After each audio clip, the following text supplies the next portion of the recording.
ბათუმის თეატრის მსახიობები დირექტორის ნუკრი ქანთარიას გადადგომას მოითხოვენ. ვაცხადებთ დაუმორჩილებლობას, ვიციდავდეთ სცენაზე, რომ ეს კაცი ამ თეატრში ვეღარ იქნება, ამბობენ მსახიობები. მათი თქმით, ნუკრი ქანთარია ოტო ქათამაძის პანაშვიდზეც კი არ მისულა და დღევანდელი შეხვედრა სამძიმრის თქმის ნაცვლად გასტროლებზე საუბრით დაიწყო. ბათუმის თეატრის მსახიობი და რეჟისორი ოტო ქათამაძე 24 აგვისტოს გარდაიცვალა.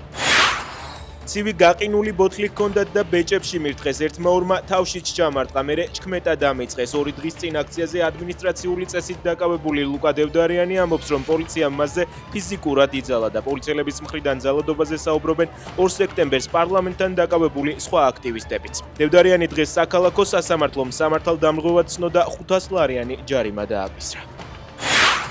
პუტინის ნდობა არ შეიძლება, ეს კიდევ უფრო დადასტურდა გასულ კვირას კიევში განხორციელებული განურჩეველი თავდასხმებით, რამაც მნიშვნელოვანი ზიანი მიაყენა ბრიტანეთის საბჭოსა და ევროკავშირის დელეგაციის შენობებს, თქვა ბრიტანეთის პრემიერ-მინისტრმა მსურველთა კოალიციის შეხვედრაზე. კირ სტარმერმა ხაზგასმით აღნიშნა, რომ პუტინზე ზეწოლისთვის უფრო მეტია გასაკეთებელი.